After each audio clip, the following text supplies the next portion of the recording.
दोस्तों, आप सभी लोग को नमस्कार। आज हम लोग विधिक आज़ादी के तहत भारतीय संविधान के सबसे महत्वपूर्ण पार्ट पे चर्चा करेंगे और उसकी तुलना भी करेंगे दूसरे पार्ट से जो उसका पड़ोसी के रूप में अपने को स्थापित किया हुआ है। आप जानते हैं कि भारतीय संविधान में मूल अधिकार, जिसे फंडामेंटल राइट या मौलिक अधिकार भी कहा जाता है, सबसे महत्वपूर्ण भाग माना जाता है भारतीय संविधान का। और इसके बाद जो सबसे महत्वपूर्ण स्थान रखता है वह नीति निदेशक तत्व, जिसे आप लोग शॉर्ट में डीपीएसपी के नाम से जानते हैं, जिसका भाग है फोर्थ। मूल अधिकार भाग थर्ड में और डीपीएसपी भाग फोर्थ में। इन दोनों में अंतर क्या है, यह अक्सर छात्रों के बीच में मुझे जाने का जब अवसर मिलता है तो चर्चा का विषय बना रहता है। बच्चे कहीं ना कहीं कंफ्यूज रहते हैं, थोड़ा सा हल्का सा अपने को असहज मानते हैं। इसलिए यह वीडियो मैं आप लोगों तक पहुंचाना चाहता था और आज वह दिन सौभाग्य से आ ही गया। चलिए देखते हैं कि मूल अधिकार और डीपीएसपी में क्या अंतर है। What is basic difference between fundamental right and DPSP. दोनों चीजों में समानता असमानता की चर्चा तो करते ही हैं, लेकिन ये देखते हैं कि ये कहां से लिए गए। जब भारतीय संविधान बन रहा था तो ये दोनों भाग हमारे मूल संविधान में थे। जो मूल अधिकार है यह अमेरिका से लिया गया, अमेरिका से अडॉप्ट किया गया, और जो डीपीएसपी है यह आयरलैंड के संविधान से लिया गया। आयरलैंड ने स्पेन के संविधान से लिया था। स्पेन कहां से लिया था इसका कोई भी स्रोत हमें प्राप्त नहीं हुआ। अब बात आती है कि यह मूल अधिकार और मूल कर्तव्य क्या है। यह ध्यान से सुनेंगे। जो मूल अधिकार है यह राज्य के विरुद्ध है। क्या है? राज्य के विरुद्ध है, क्योंकि राज्य कोई भी कार्य जब करता है तो मूल अधिकार को ध्यान में रख करके करता है, इसलिए क्योंकि किसी भी व्यक्ति के अधिकार का हनन न हो। एक दूसरे के पूरक होते हुए भी इनके मध्य घनिष्ठ संबंध भी हैं। डीपीएसपी और फंडामेंटल राइट के बीच में एक पूरक होने के साथ साथ घनिष्ठ संबंध भी हैं। जो आपका मूल अधिकार है इसे न्यायालय में इन्फोर्स किया सकता है, प्रवर्तनीय किया जा सकता है, लेकिन जो नीति निदेशक तत्व है, जिसे बार बार मैं रिपीट करता हूं, डीपीएसपी, उसको इन्फोर्स नहीं किया जा सकता है, लागू नहीं किया जा सकता। ये ध्यान रखेंगे। यह आर्टिकल 37 के भारतीय संविधान में लिखा हुआ है। मूल अधिकार की प्रकृति नकारात्मक होती है, जबकि डीपीएसपी की प्रकृति सकारात्मक होती है। यहां ध्यान देंगे, जो मूल अधिकार है वह नकारात्मक होता है और जो डीपीएसपी है वो सकारात्मक होता है। कैसे? ये मेन चीज यहां दिखाई पड़ रहा है। यही समझने के लिए छात्र परेशान रहता है कि नकारात्मक सकारात्मक क्या है। कोई भी कार्य अगर राज्य करेगा तो कैसे करेगा, तो यही आपका जो फंडामेंटल राइट है ये कहता है राज्य नहीं करेगा, नहीं करेगा, नहीं करेगा। किसी भी मानव के अधिकार को या कहे मूल अधिकार को नहीं छीनेगा। लेकिन डीपीएसपी की जब बात करेंगे तो यह सकारात्मक है। कैसे सकारात्मक है? यहाँ पे क्योंकि राज्य कोई भी कार्य करेगा तो डीपीएसपी का ध्यान रखेगा। राज्य कोई भी कानून करेगा तो डीपीएसपी का ध्यान रखेगा। राज्य मानव कल्याण के लिए जो भी कार्य करेगा उसका अपने कानून बनाते समय ध्यान रखेगा। इसीलिए यहाँ पे ये बातें आती हैं। राज्य के विरुद्ध जो मूल अधिकार है यह राज्य के, यहाँ पे राज्य के विरुद्ध है, और जो डीपीएसपी है यह व्यक्ति के विरुद्ध है। ध्यान रखेंगे, मूल अधिकार राज्य के विरुद्ध है और डीपीएसपी व्यक्ति के विरुद्ध होता है। मूल अधिकार जो है व्यक्तियों से संबंधित है।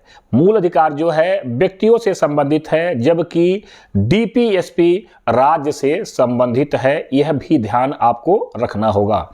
मूल अधिकार का मुख्य उद्देश्य सामाजिक एवं आर्थिक लोकतंत्र क्या है? मूल अधिकार का मुख्य उद्देश्य सामाजिक एवं आर्थिक लोकतंत्र का स्थापना करना है, जबकि डीपीएसपी का कार्य कल्याणकारी राज्य की स्थापना करना है।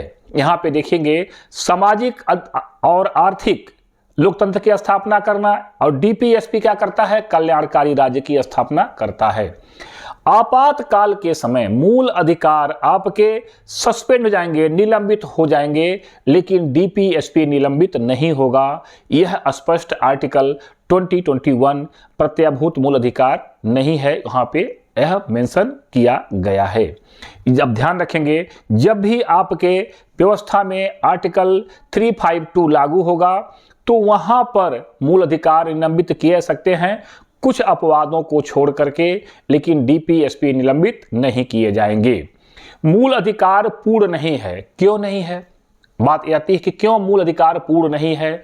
क्योंकि अलग अलग आधार पर निर्बंधन लगाया जा सकता है। मूल अधिकार इसीलिए पूर्ण नहीं है क्योंकि अलग अलग आधार पर उस पे निर्बंधन लगाया जा सकता है।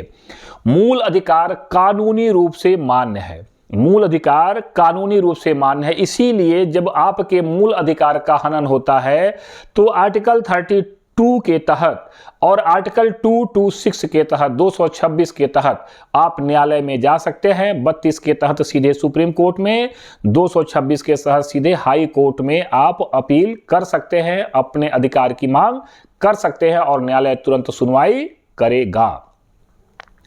अब ध्यान देंगे, यहां हमने बताया कि मूल अधिकार मूल रूप से मान्य है, जबकि डीपीएसपी यहां पे कीजिए लगाएगा। मूल अधिकार जो है यह कानूनी रूप से मान्य है, जबकि डीपीएसपी में नैतिक एवं राजनीतिक मान्यता प्राप्त है। डीपीएसपी को यहां पे नैतिक एवं राजनीतिक मान्यता प्राप्त है।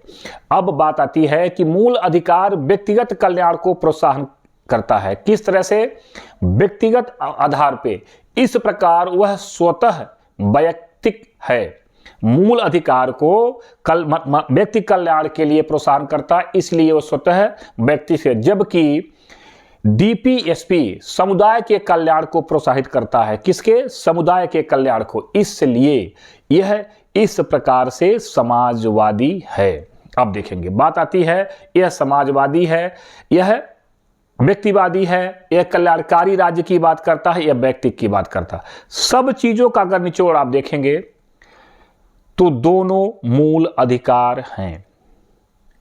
एक आपको संविधान लागू होते ही दे दिया गया, दूसरा पक्ष डीपीएसपी संविधान लागू होने के बाद अपने संसाधनों के आधार पर देने की बात की गई।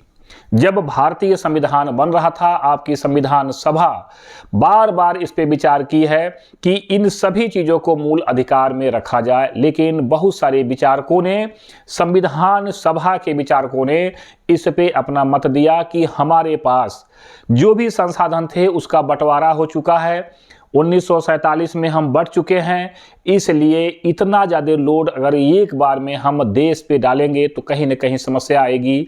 तो जैसे जैसे हमारे पास संसाधन आते जाएंगे उसी अनुसार हम डीपीएसपी को मूल अधिकार में समाहित करते जाएंगे। ये बातें संविधान सभा ने कही थी। अब बात आती है कि क्या कुछ किया? हाँ किया।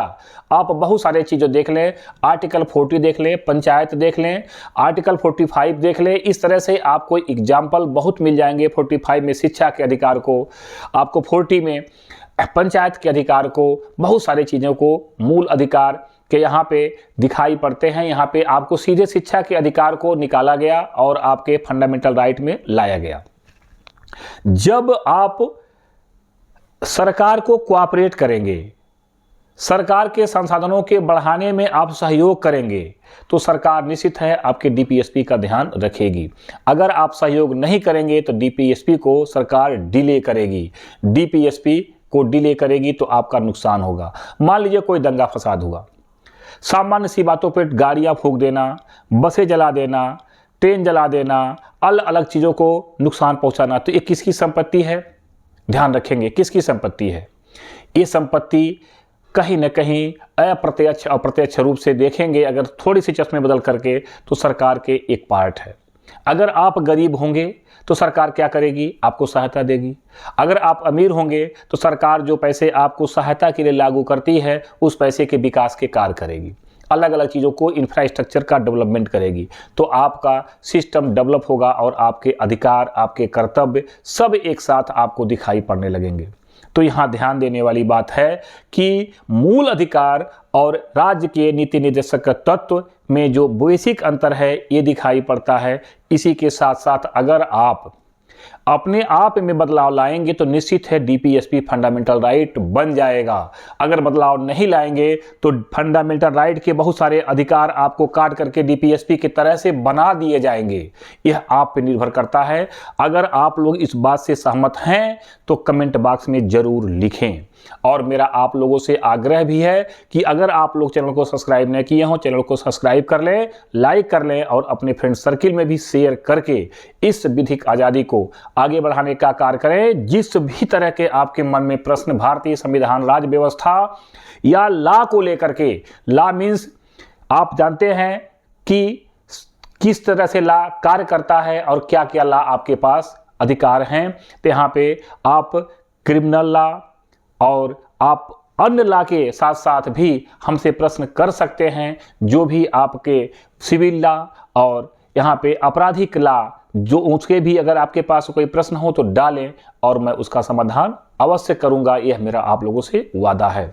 तो दोस्तों से भी कहें चैनल को सब्सक्राइब करें, लाइक करें, शेयर करें और अपने भविष्य को उज्जवल बनाएं।